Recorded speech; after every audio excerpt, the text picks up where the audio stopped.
اسلام کے دو مددگار جو مکے میں تھے ان میں ایک بی بی خدیجۃ الکبریٰ ہیں اور دوسرے جناب ابو طالب ہیں۔ یہ دونوں مددگار وہ تھے کہ جن کے ذریعے سے انسان مسلمان اور اسلام ان تینوں کو تقویت ملی۔ اسلام کے اعلان سے پہلے انسانوں کو اور اعلان اسلام کے بعد مسلمانوں کو اور دین اسلام کو بھی بی بی خدیجہ کی دولت سے، ان کی جافشانی و قربانی سے مدد ملی ہے۔ صلوات محمد اللہم صلی علی محمد وآل محمد وجل۔ صحیح ہے یہ طریقہ، جافشانی و قربانی ہونی چاہیے کہ مجلس میں وہ آتے ہیں کہ جن کی پیروں کی خاک اگر مل جائے تو ہم سے بڑا کوئی قانون نہیں اور ہم سے بڑا کوئی پاور والا نہیں۔ ان کی موجودگی میں ہم نواب کی طرح ٹھیک لگا کے بیٹھے، یہ عقیدہ نہیں بد عقیدتی ہے۔ صلوات محمد اللہم صلی علی محمد وآل محمد وجل فرج۔ آئیے آئے کریمہ کے سلسلے میں دیکھتے ہیں، اس میں پروردگار عالم نے مثال دی ہے۔ وہ لوگ کہ جو راہ خدا میں خرچ کرتے ہیں، ان کی مثال ایسے ہی ہے کہ جیسے ایک دانہ زمین میں ڈالا جاتا ہے تو اس سے 7 بالیاں نکلتی ہیں اور ہر بالی میں 100 دانے ہوتے ہیں۔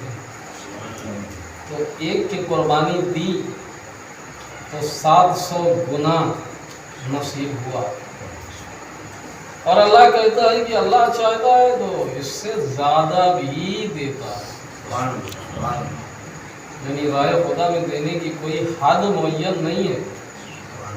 اگر اللہ دینے پر آ جائے تو پھر اس کی کوئی حد معین نہیں، اور ظاہر ہے حد بندی انسانوں کے لیے ہے، خزانوں کے لیے ہے، انسانوں کے خزانوں کے لیے ہے۔ اللہ کے خزانوں میں کوئی حد بندی نہیں، وہاں تو کن فیکون کے ذریعے سب کچھ ہوتا ہے۔ یہ ہمارے آپ کی دولت ہے، پیسے ہیں، جو کچھ بھی ہیں وہ ختم ہوتے ہیں، کم ہوتے ہیں، لیکن وہاں کوئی کمی واقع نہیں ہوتی۔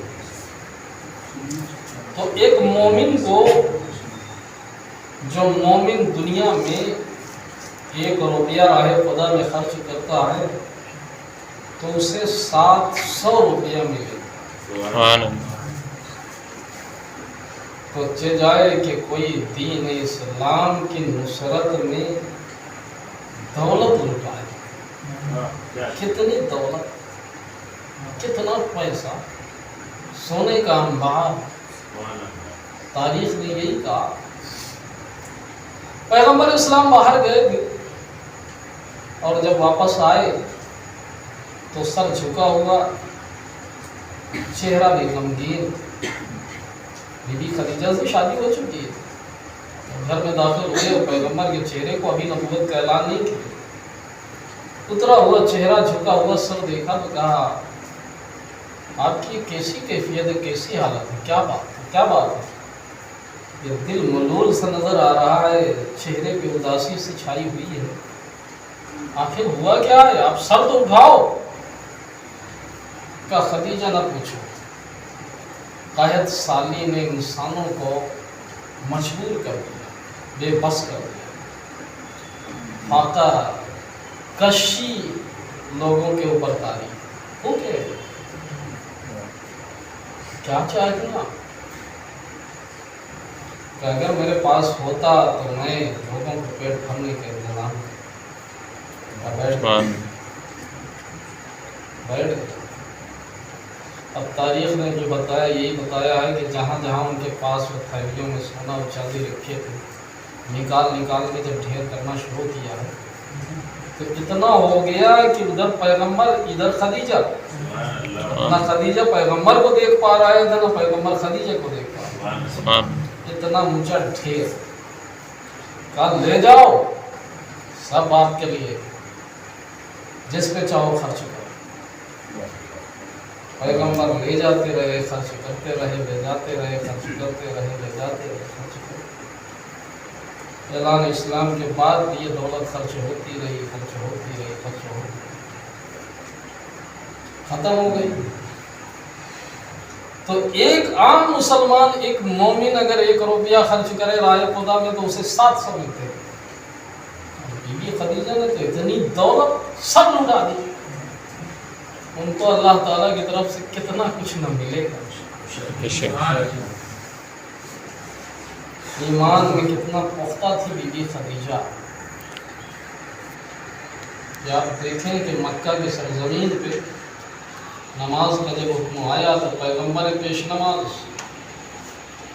اور پیچھے بی بی خدیجہ جماعت نماز ہوتی۔ علی بھی ہیں، مولا علی ہیں، اور ابو طالب تلوار لیے ٹہلنا ہے اور کہتے ہیں اے جعفر تو بھی آ، کھڑا ہو جا علی کی بازو۔ یہ نماز ہو رہی تھی، لوگ نماز پڑھنا، ابو طالب ٹہلنا ہے، میں دیکھتا ہوں کون رکاوٹ ڈالتا ہے تمہاری نماز میں۔ تو آپ دیکھیں کہ جماعت نماز میں سب سے پہلا نماز جماعت پڑھنے والی بی بی خدیجہ۔ تصدیق رسالت کے سلسلے میں علماء نے، مورخین نے یہی کہا ہے کہ علی نے تصدیق کی رمیز العشیرہ میں 3 سال چھپی ہوئی تبلیغ۔ ان 3 سال میں کس کس نے اپنے ایمان کا اظہار کیا؟ ایمان لایا نہیں؟ ظاہر ہے سب سے پہلے بی بی خدیجہ، میں سب سے پہلے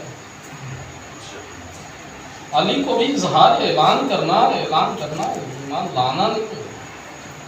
کہتے بچوں میں سب سے پہلے علی، لوگ ایمان لائے۔ ایمان لاتا ہے مجھے پہلے کافر لاؤ۔ تو جماعت نماز ہو رہی ہے، بی بی خدیجہ پیچھے پڑ رہی ہے، کوئی ڈر ہے نہ کوئی خوف۔ گویا محمد کے دین کے پرچار کے لیے یا اس پر عمل کے لیے دوسروں کو دکھا کر کے میدان میں وہ نماز پڑھ رہی ہے، کسی طرح کا کوئی ڈر اور خوف۔ اچھا جب اتنی دولت تھی تو زندگی بھی کیسی رہی ہوگی؟ ایک شاندار زندگی۔ جس کے پاس دولت ہوتی، جس کے پاس پیسہ ہوتا ہے، اس کا لباس بھی اچھا ہوتا ہے، سواری بھی اچھی ہوتی ہے، گھر بھی اچھا ہوتا ہے، ہوتا ہے نہیں ہوتا ہے؟ اتنی دولت پہ تو لباس بھی اور کھانا پینا بھی شاندار ہوتا ہو۔ لیکن جب ان مکہ والوں نے کہا کہ محمد اسے بند کرو، نہیں بند کرو گے تو تمہیں بائیکاٹ کر دیں گے، بائیکاٹ کر دیا انہوں نے، عہد نامہ لکھ کر رکھ دیا اور سب ایک ہو گئے۔ کہا ان سے نہ لین دین کرنا ہے، نہ ان سے بات کرنا ہے، نہ خرید و فروخت کرنا ہے، کچھ نہیں، کا پانی بند۔ جناب ابو طالب ان سب کو جن کی جان کی حفاظت کے لیے ایک شیب میں لے کے چلے گئے۔ کئی سال تک شیب ابو طالب میں یہ سب رہے۔ حالت کیا تھی؟ راشن جو تھا وہ ختم ہو چکا تھا، کھانے پینے کی چیزیں زیادہ تر دستیاب ہوتی ہیں جب لوگ حج کے لیے آتے تھے، سال میں 1 مرتبہ بیچنے آتے تھے، خریدنے آتے تھے، اس دوران لوگ اپنا ذخیرہ کر لیتے تھے کچھ دنوں کے لیے۔ اس میں بھی یہ رکاوٹ ڈال رہے تھے۔ پتے پیڑ کے وہ توڑ کے اسے کھاتے، اونٹ کی کھال کو بھیگے ہو کے بچے اسے چوستے تھے، تسلی ہوتی۔ کیسی حالت تھی؟ کیا کوئی خاتون جو اتنی شان کی زندگی گزارنے والی ہو ایسی زندگی پہ صبر کر سکے؟ کوئی عام خاتون ہوتی تو وہ جھنجھلا جاتی،